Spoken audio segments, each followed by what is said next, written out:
RCN. Le son de la différence.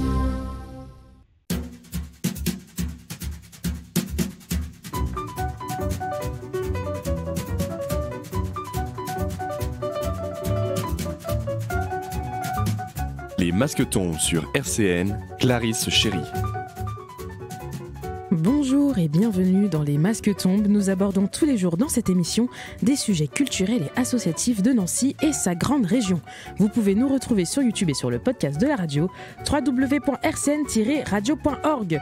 Aujourd'hui, nous accueillons Pierre et Stella.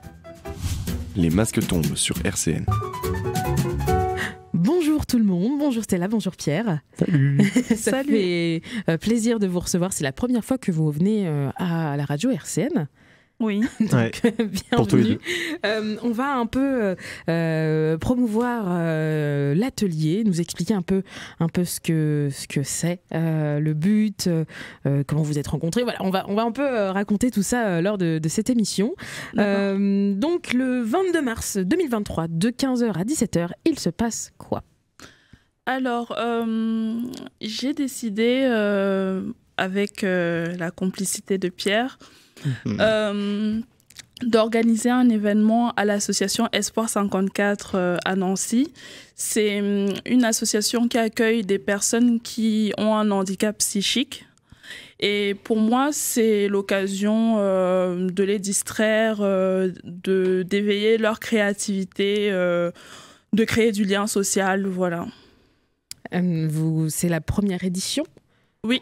C'est la première édition. Pour vous, comment a été cette rencontre et comment vous avez eu cette idée d'aller vers des personnes en cas de handicap psychique ? Bon, ça fait un certain temps qu'on se connaît déjà, à force de... que ce soit pour des tournages de tes courts-métrages, pour des shootings, des vidéos YouTube. Et du coup, après, c'est toi qui m'as proposé cette initiative, du coup ? Oui, et franchement... Je m'attendais bien sûr à la réponse de Pierre. Il est toujours partant dans mes projets et c'est ce que j'adore en fait. Et ça t'est venu comme ça, cette idée, ou c'était un réel besoin, ou ça a déjà émergé comment ça s'est passé ? En fait, je suis bénévole à l'association Habitat Humanisme et déjà, je leur avais déjà parlé de ce projet et je me suis dit pourquoi pas contacter d'autres associations comme Espoir 54, pourquoi pas le CPN aussi. Bon, ça c'est un hôpital. Mais sinon, proposer à d'autres associations parce que faut que tout le monde en profite, quoi. Comment se déroule cet événement ? Parce que ça se déroule au 28 bis, rue du Colonel Courtois de Cissé, à Nancy. On peut y adhérer, c'est une entrée libre. Comment les ateliers se déroulent ? Alors, ce n'est pas ouvert à tout le monde, c'est ouvert uniquement à ceux qui font partie du GEM de Nancy, Briey, Toul et Lunéville, Longwy. Donc voilà. C'est un groupe d'entraide mutuelle qui fait partie de Espoir 54 en fait. Donc voilà. Et ce sont tous des personnes qui ont un handicap. Et lier l'art à cet accompagnement aussi social, est-ce que vous avez toujours fait ça ? Est-ce que vous avez toujours eu le désir de faire ça ? C'est un truc, moi j'y avais déjà pensé, parce qu'on m'avait déjà proposé à une occasion de faire un travail comme ça pour une association. Et je m'étais dit que c'était quand même vraiment une bonne idée parce que j'ai un peu étudié la psycho et j'ai toujours un intérêt pour ça.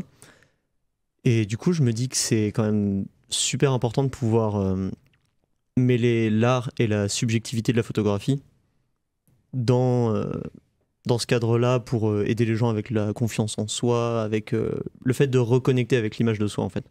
Et c'est les personnes en cas de handicap qui vont faire ces photos, ils vont découvrir comment on fait découvrir cet art. Moi, je ne me suis pas présentée dès le départ.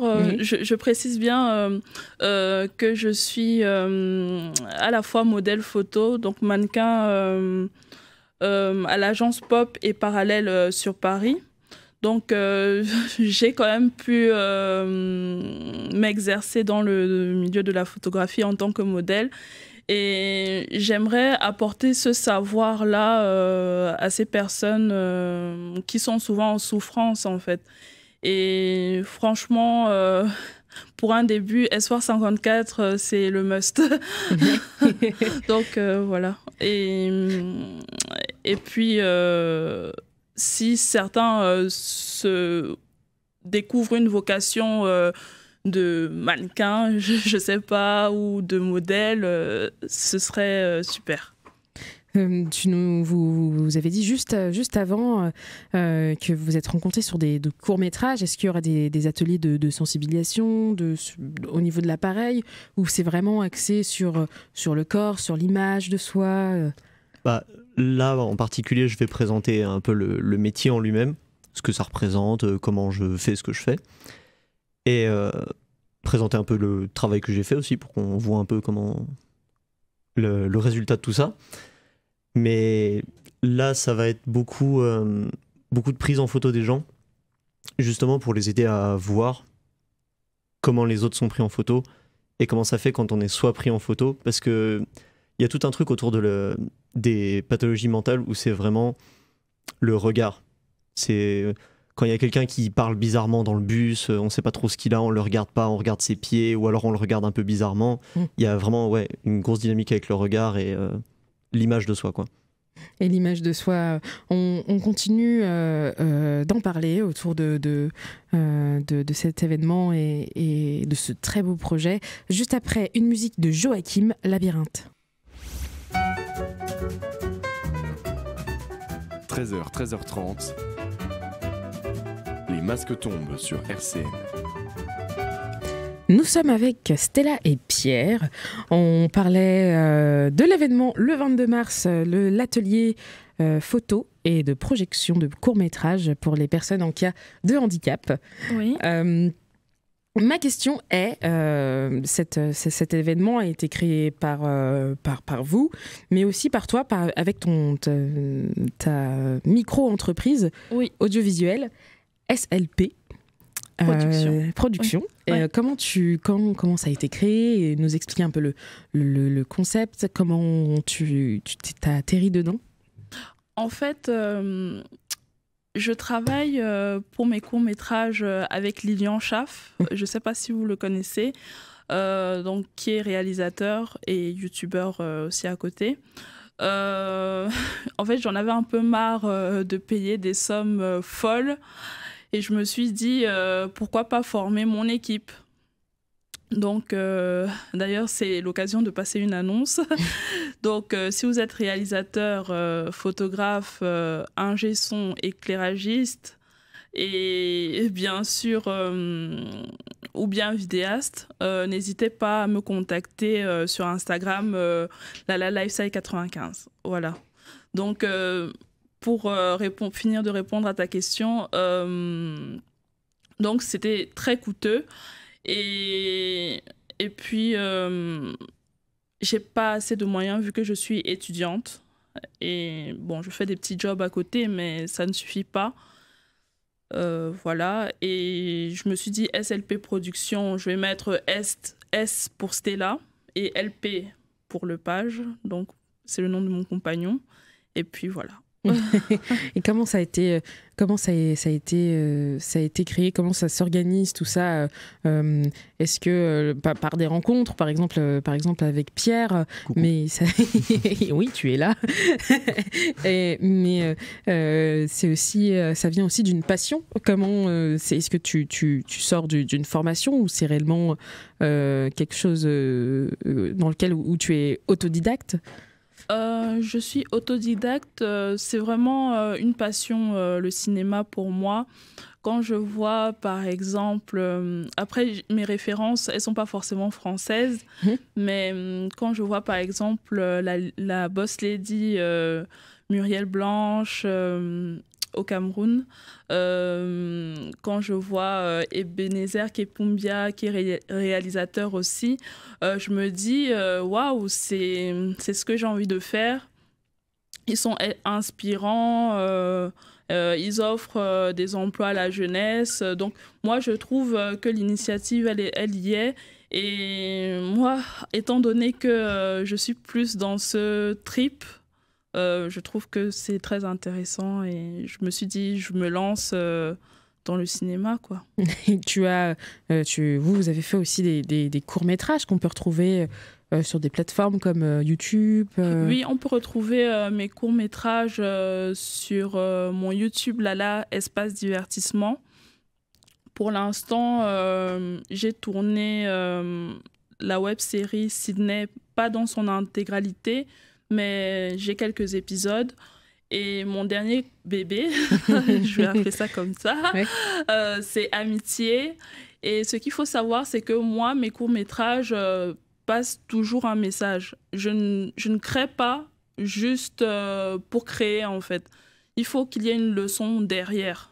Voilà. Tu peux nous expliquer un petit peu pour nous teaser, nous donner envie de regarder. C'était quoi le dernier message de ton dernier court-métrage ? Oui, Amitié, ça traite sur les amitiés toxiques. Donc, il faut faire attention, même si ça fait 5-10 ans qu'on connaît une personne, ça ne veut pas dire qu'elle est forcément bienveillante. Et donc, il faut vraiment faire attention. Donc, ouais, voilà. Amitié sur YouTube, on va regarder tout ça. Pierre, toi, de ton côté, je sais que t'es une personne qui touche à tout. T'es un couteau suisse dans toutes les matières possibles. C'est une bonne manière, c'est une manière sympa. Ça va ça sous un bonjour. Mais... Pour toi, la photo est venue comment ? Tu viens d'où, Pierre ? Tu viens d'où au niveau de tes formations ? Niveau formation en photo, j'ai une formation internet. Non, en fait, à la base, je voulais faire des vidéos sur YouTube parce que c'est un truc au tout début de YouTube, quand j'habitais à Clairlieu avec mes copains, on faisait des vidéos où on faisait juste n'importe quoi. Hein. Ouais. Concrètement, on était juste une plaie pour les autres habitants. Super. Génial. Hein.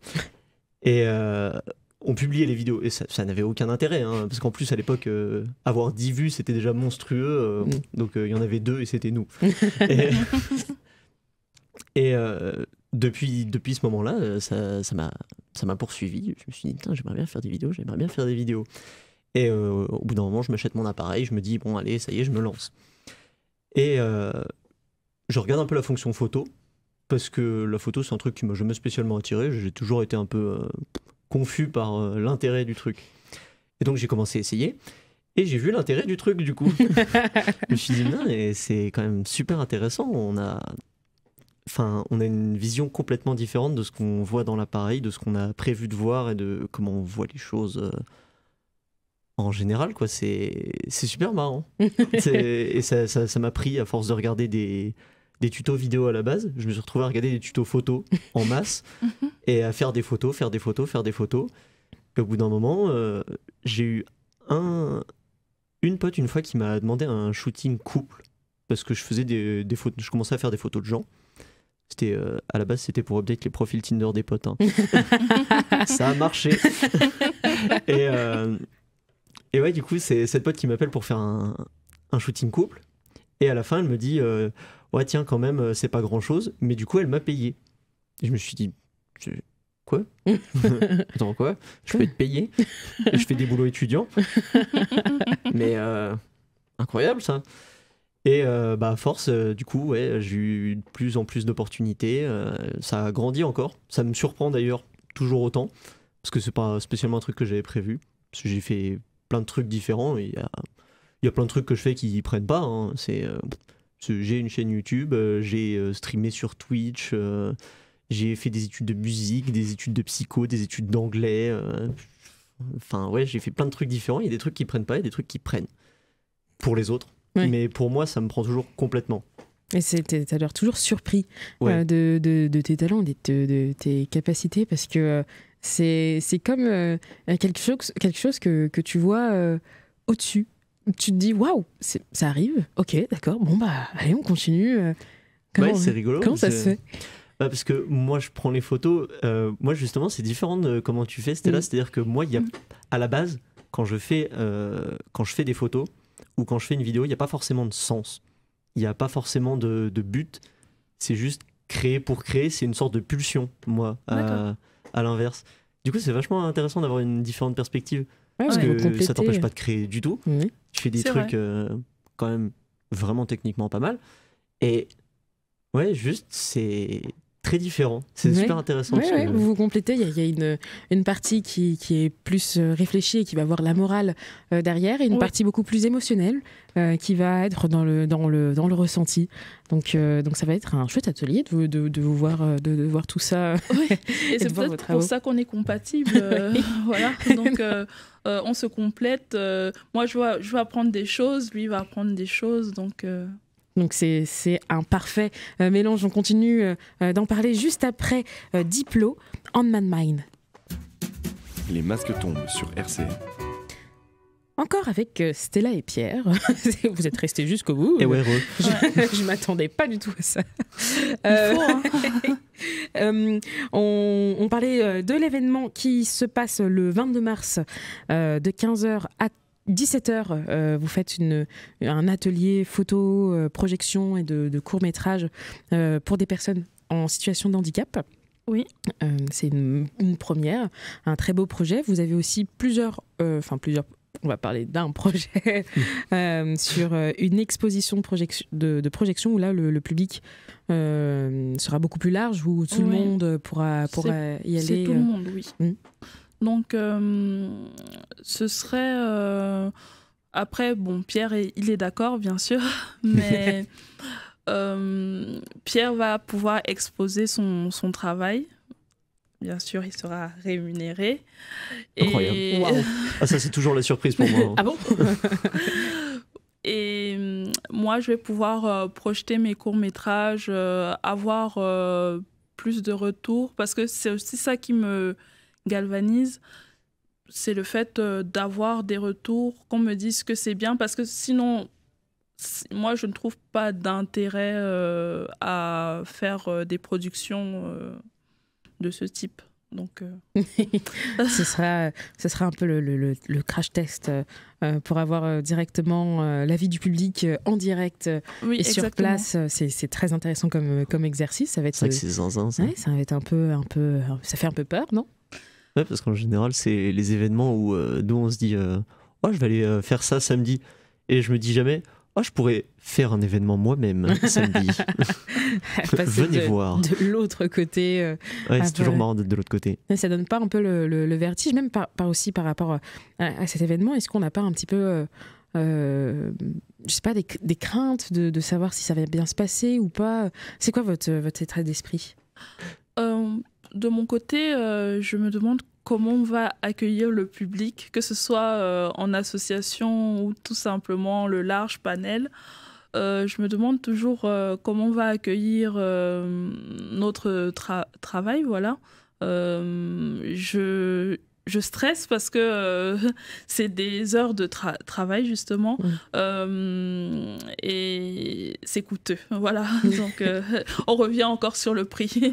Mais après, si tout le monde est content, s'il y a des critiques, moi, je suis preneuse. Hein, donc, encore une fois, on est complètement différent aux antipodes, parce que moi, c'est-à-dire que j'y vais, et c'est toujours entre guillemets au talent, comme tu dis.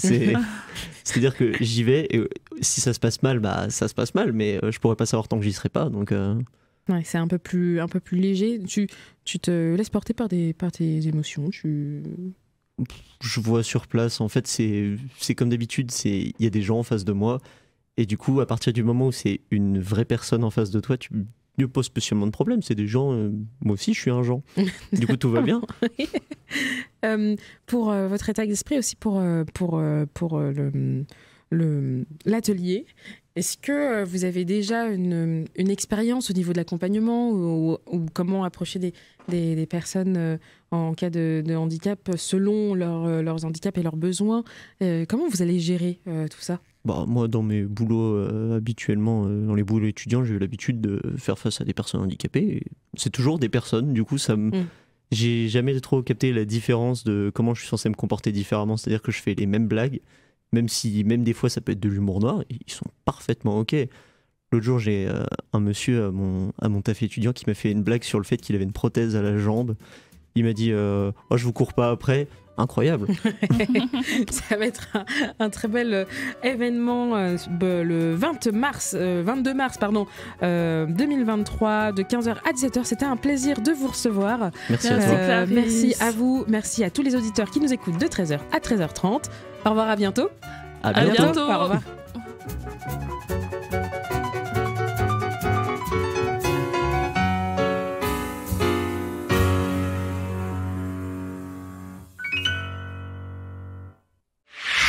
RCN, www.rcn-radio.org